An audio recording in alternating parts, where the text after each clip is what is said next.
Pull up a chair. Drink sport. Let's talk.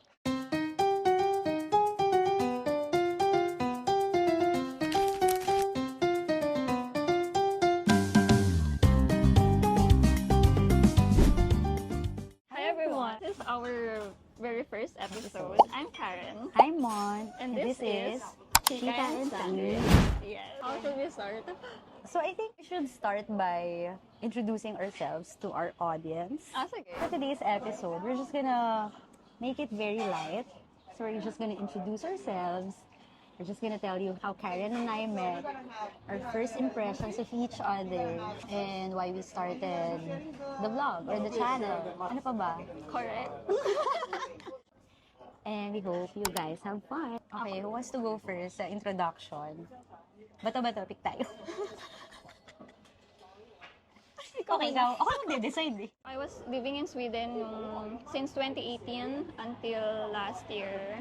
Before nag-decide kami ni Miguel to move to Barcelona. And Wait, sino si Miguel? Miguel is my husband. Okay. Okay. And then we met here in Barcelona kasi we have a common friend. And she has been here the longest, no? Hindi ako. Galit. Galit? Si Joel. Sila Joel. Sila Joel. Other friends namin. Okay. Parang 14 years ba? Okay. Pero mas naman nakakala, Andre. Parang months apart lang. July ako ng 2019 dumating. Tapos, na-meet ko sila Andre ng 2021. And matagal din. Okay. So, kasi sila Andre yung common friend namin. And then, during the time na nag-move kami, syempre wala kaming friend. Tapos, nababanggit na nila si Mon. Ano na naman sinabi nila, tumukulo sa Kasi para sa amin ng height. Tapos, parang sinasabi nila na, ay sige, pakilala namin si Mon tsaka si Jeng. And then, the first time that we met was, Yung birthday dinner mo. no, girl, Oh? we met at Nomades. Yun ba yung first? Oo. September yun eh. Okay. O 1 sige. week pa lang kami. I rest my case. Nomades. Ay, oo nga, parang tama. Kasi Okay, tama. apat pala, kasama sila Andre, tapos si Jeng. Tsaka sila Pix. Sumunod sila. Okay. So, I arrived here in 2019. Tapos fast forward na tayo sa ano. sa pag-meet namin ni Karen. So, yun. Over beers lang yun. Tapos parang feeling ko very quick lang naman na lakad. Parang hindi, girl. Nabot Diba? tayo ng midnight nun. Ay, nga ba? Ay, hindi na pagalitan tayo. Oo. Kasi mainit tayo. Oo. Oo nga pala. May nang call Tama. out sa atin. Tapos parang nalala ko, nag-request pa ata kami ng mas maaga kasi hindi kami sanay ni Miguel that time. Na Ay, oo nga. late lumalabas. So, sa Sweden kasi usually parang around 9 p.m. Nakahiga na kami. Tapos ba tayo? Parang yun pala yung kita Parang natin 9 p.m. eh. tayo nag-meet. Oo nga, parang late nga yun. Parang normal naman na meeting na, well, Pakilala lang. sa side ko, parang, wala, hello, gano'n. Pero natarayan ako kay Moon. Talaga ba? Alam mo, first impression niya lagi sa akin. Talaga? Iba, parang ang hirap mo i-approach. Talaga ba? I have that vibe. Yeah. Okay guys, ida-debunk na natin yun yan. That's not true. Hindi kasi parang when you first meet people, parang hindi ikaw yung nauunang Talaga? magsalita. Kasi shy ako. Tapos you're trying to Diba? observe first. Oo, Ganyan. totoo rin naman. Tsaka parang kinakapa ko pa yung vibe. Oo. Demure. Ano pa siya, ganyan. So parang So, ako, ano ay, pa nahiya sinasabi? O hindi. Ako naman, sige. Naglagam pa ako. Ako yung first impression ko kay Karen. Tahimik. Tahimik naman talaga. Uy, hindi rin ah. Guys, sa totoo lang, nadaldal po si Karen. Siguro more of tahimik, tsaka reserve. Ganon. Baka nga kasi na-observe na kita. Hindi, pero may something. Actually, sinabi ko to. Nasabi ko to sa mga friends ko. Sabi ko, si Karen parang may pagkamasungit siya. Well, I think, pero para sa next episode na siguro to. So, mahilig siyang magreklamo sa European Commission, guys. So, since then, parang nagkaroon ka na ng image sa akin na, Na-piece together mo na. ipaglalaban niya ang karapatan niya. Karapatan. Tapos, basta marami na tayong mga naging conversations about friendship. Yun, going back. Sorry, nawawala na naman yung thoughts ko. Sabi ko sa mga friends ko, parang may pagkamasungit si Karen, pero bet ko siya. Feeling ko magiging friends kami neto talaga. So, yun. Tapos yun, lumipat kami ng magkapit-bahay kami. Ay, oo. As So, in, within one street lang, di ba? Ay, Same? isang hilera. same hilera. Same hilera, Oo. tama. Parang parallel yung bahay namin. Oo. 3 blocks away ata. Oo. Mga Tapos ganun. parang natuwa ako sa ugali. Kasi di ba first impression ko sa kanya Sungit. is masungit. Tapos nung chinat ko siya na magkapit-bahay na ganyan. Tapos humingi ako ng tips kung ano yung okay na mga cafe. Tapos kasi nagayaya kami na, uy, tara, coffee tayo. Sa ganyan. feeding close. Natuwa ako sa kanya, kasi ang dami niyang sinend. Ang dami niyang nirecommend na coffee shop. Bakit ang dami Tapos, mo naaalala? O tapos? bakit? Friendly kasi. O sige, ikaw na.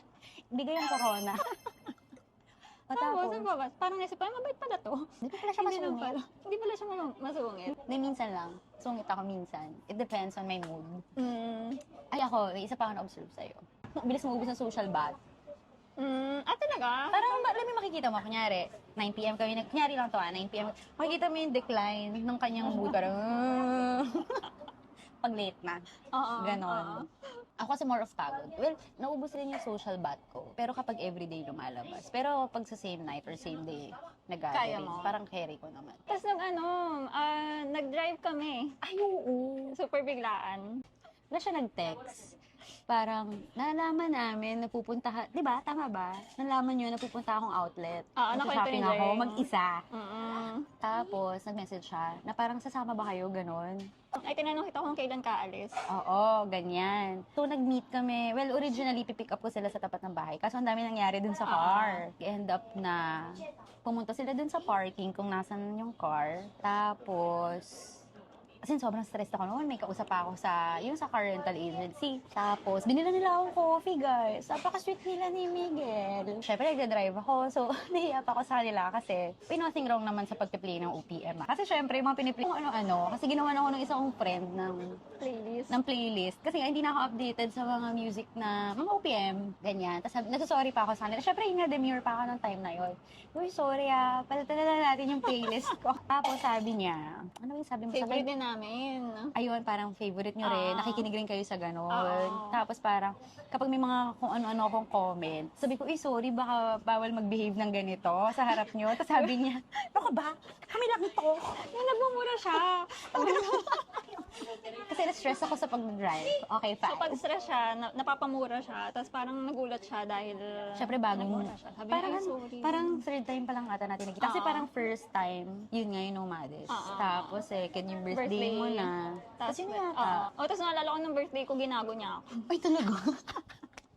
Kasi nangyari? Kasi inakasal kita. Tapos, Ano sabi? kasi di ba may dumating na best friend mo. Tapos, Ay, okay. nag-aasaran. Huwag na natin pangalanan yung bestie ko, guys. Tapos, Okay. parang nag-comment ako, sabi ko, gago. Tapos biglang nagulat siya, sabi niya, ay, sorry, hindi pa pala tayo close. Tapos parang sabi ko, ano ba yan?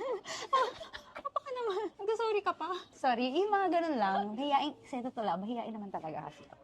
Pero kapag parang close na, Wala na. wala na akong pake. Kaya ngayon, wala na akong pake sa kanya. Minsan niraratrat ko siya ng mga random na mga post. Wala, sinishare ko lang yung yung day ko. Uy, alam mo ba, ganito. Uy, alam mo ba. Kahit di naman niya tinatanong. Tapos nabudol ko siya sa Saan? Ay, oo. sa DJ. Bad in. Di, well, sulit naman. I think sulit naman. Kasi nagtatry ako mag-video lang, randomly. And then, one time, dinala ko yung camera sa isang get-together. Dinner kami, tapos dala ko yung camera. Kasi gusto kong mag-start na talaga sa pagpo-post ever since, para sa pag-move nga dito sa Barcelona. Tapos nakita ni Mon, tuwa siya. So, nilaro-laro niya. Ang dami kong videos ng mukha niya. Tapos, hindi, ito, wait lang, sandali lang, commercial lang to. Siyempre, wala naman akong DJI that time, diba? So, ang nangyari, hindi kasi ako marunong mag-flip ng camera. So, inikot ko yung gimbal. Nalala mo ba yun? Tapos sabi nila, huy, hindi ganyan. Ipipress mo twice yung left button. So, syempre, hiya naman ako nun. Kasi ang dami nilang may idea kung paano nag-work yung yung DJI. Tapos parang ako, okay. Tapos parang, tagal ko yata ginamit yung camera mo nung night na yun. Tapos parang finifilm ko yung mga tao, ganyan. Sabi ko, yung cute na ito Kasi yun, sulit. Nabudol niya ako. Bigla siya nag-text. Parang sabi niya sa akin, nagtatanong na lang. Yung una pa niyang tanong sa akin, kasi medyo nahihiya pa ata yung message niya sa akin. Parang, uy, pwedeng favor. Ano sinabi ko? Parang nagpa-favor ka ata nun. Or pa-help. Humingi ka ng help. Tapos may sinend siya sa akin na website kung okay ba yung pagbilhan. Okay, tapos sabi mo sketchy. Oo. Okay, Tapos later tama. on, parang nagulat ako, ilang days lang after.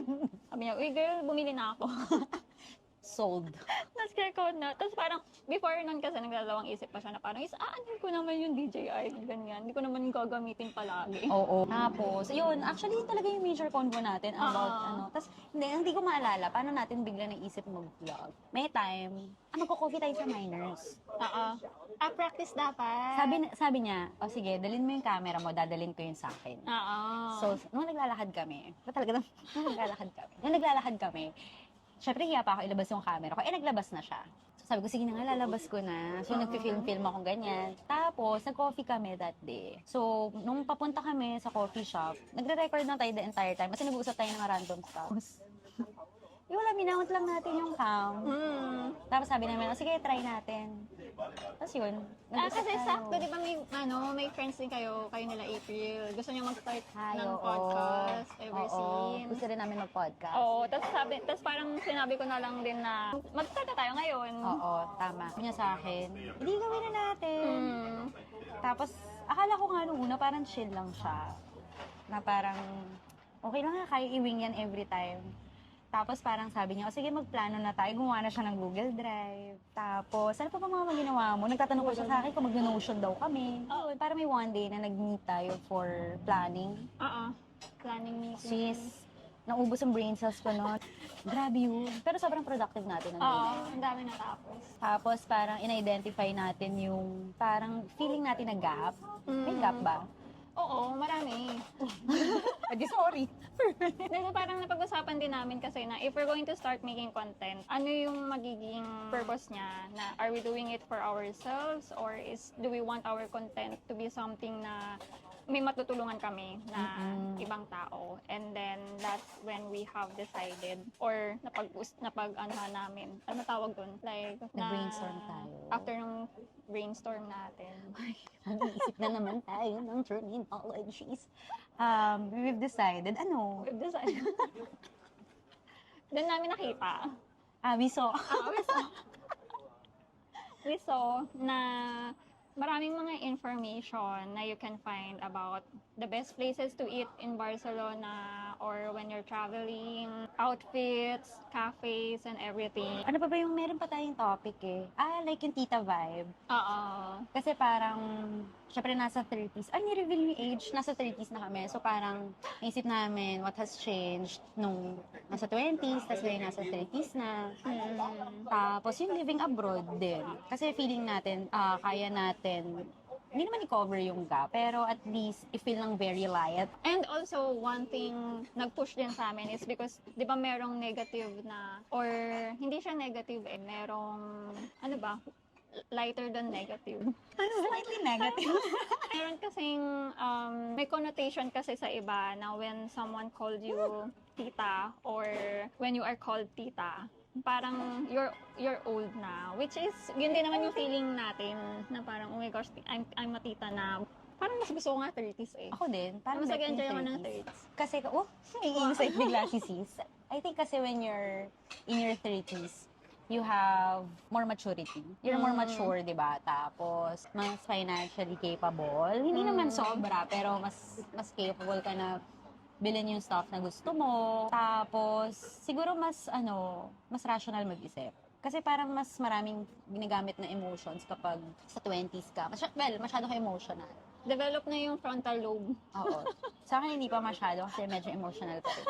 Pero okay lang yun. Ano yung naging adjustment when we move abroad? Kasi syempre, alam naman natin na yung comfort zone natin nasa Philippines. So parang, paano tayo na-develop holistically nung tumira na tayo sa Spain. Sa Spain, yes. Gusto lang namin rin i-explain. Why are we explaining? Hindi, gusto lang natin i-clarify na yung mga comments or mga kuda namin dito are just our personal opinion. So, syempre, based on personal experience naman, they may agree or they may disagree. Explain rin natin paano tayo nag-come up sa title, Chika and Sangria. Sige. Paano ba? Chika Ikaw yung nakaisip nun eh, chika and Ay, hindi. sangria. Kasi parang inisip natin, nag-usap tayo, ano ba yung magiging, ano natin, niche, di ba? So, syempre, idea niya yun. Isip ko, since nasa Spain kami, well, syempre kapag ka naman foreigner, or kahit hindi naman foreigner siguro, kahit yung mga tao naman from here, syempre famous yung sangria sa Spain. So sabi ko, para maging catchy siya, parang dapat meron touch ng Spain. So, sangria. Nag-isip ako, ano ba yung nag-rhyme sa sangria na parang related din sa vlog natin? So, chichikahan lang kami about random stuff. So, parang maganda yung chika and sangria. So, sinend ko sa kanya. Tapos sabi niya, parang cute yun. Bet ko, ganyan. So, parang yun na, na-check na namin na, okay, may name na tayo. Tapos yun sa logo. Paano mo madedepict na pag nakita mo siya, ay, very unique. Memorable. Oo, na parang meron siyang retention sa utak na, okay, chika and sangria. So, parang yung color palette. Ayun, tinatanong pa niya pala ako, ano daw yung favorite colors ko? Sobrang random. Bili ako ng ano. Ang random niya. Kasi ano, di ba sa atin dalawa yung channel. So parang ino-consider ko ano yung colors na gusto niya. Para mag-iisip kami ng branding. Nakakatawa yun. As in, sobrang random day. Ano favorite colors mo? Tapos parang ako, anong pinagtatanong nito? Well, alam ko naman na mag-vlog kami. Tapos, ang dami kong sinabi sa kanya, navy blue, pastel pink, lahat na ang dami. Tapos sabi niya, ay hindi, tapos sabi ko, ilan ba? Tapos sabi mo, ano, ideally 5 lang. So parang kinuha ko na. Wala rin, hindi rin natin nagamit yung favorite Naiya ako color. Hindi, ay naging, well, hindi ko rin favorite colors yung naging palette namin. Parang more of touch siya ng Spain.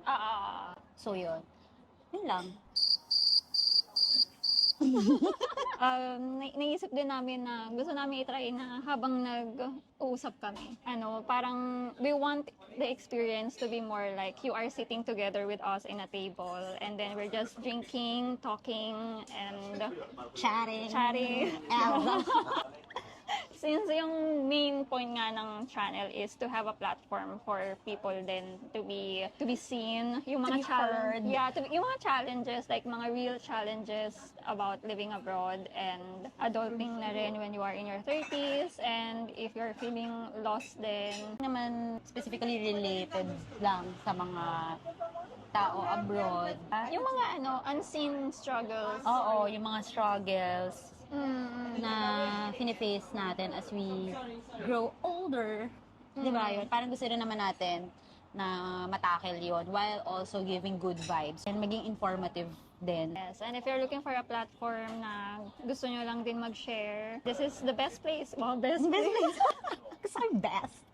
Best Okay, na, is, It's the best self-proclaim na place. tayo. And actually, we highly encourage you guys to share your thoughts on how we can improve, and also kung meron kayong mga topics na gustong yun nga, as she mentioned, ma-cover. If you think na this is something na gusto nyo. Eh, hindi. Hindi namin Hindi gusto. nga namin gusto. Tumingin. Oo nga eh. Hindi ako minum, guys. Before we end this episode, we want to ask you guys, bakit ka tumatawa? Paano niya na-realize na parang, uy, I'm slowly becoming a tita or a tito. Ganon. Tinutusan niya ako. Sabi niya, uminom ka. And I hope medyo naging clear why we're doing this vlog. Sa episode, we're gonna talk about the reason why we moved to Spain. Bakit rin kailangan kayong mag-move? Bakit kailangan, Mag-move, not specifically here. Mukhang hinihintay ako ni Bon. Hindi kasi ako yung salita eh. Where are you girls from? Philippines. Philippines. Yes. We're just talking about Philippines. Oh, really? Are you planning to travel to the Philippines? We want to know where to go in the Philippines. Oh, yeah. Have you been? I've been many Many Oh, years. that's many so years. nice. I've not been. When are you planning to visit? which month? I'm retired now, so I can go anytime. You have all the time in the world. Yeah. Oh, it that's depends nice. what kind of activities. Maybe a beach resort. Oh, yes. Ah, okay. Well, we have a lot of beaches in the Yeah. Philippines. What do you call this stuff? Which one? Vlogging. Vlogging. Yes. First time I'm seeing somebody do it. Oh, really? This is our first time. So we're kind of testing the waters. Here before? We live We here. live here. You live here? Yeah. She was speaking proper Spanish. Oh. Yeah, not that I know Spanish, but you sounded like you were a local. Ah, She no, is, yeah. She's Thank you living very here. much. I'm an IT girl. IT girl. Working in IT. Okay, commercial break. I hope you guys enjoyed today's episode. I hope you guys enjoyed today's episode and you got an idea on what you will be getting. And I hope that you will be part of this community and we're really excited. So, Please don't forget to like, share, and subscribe ay, oo nga. to our channel. Follow us on our social media account at Chika and Sangria.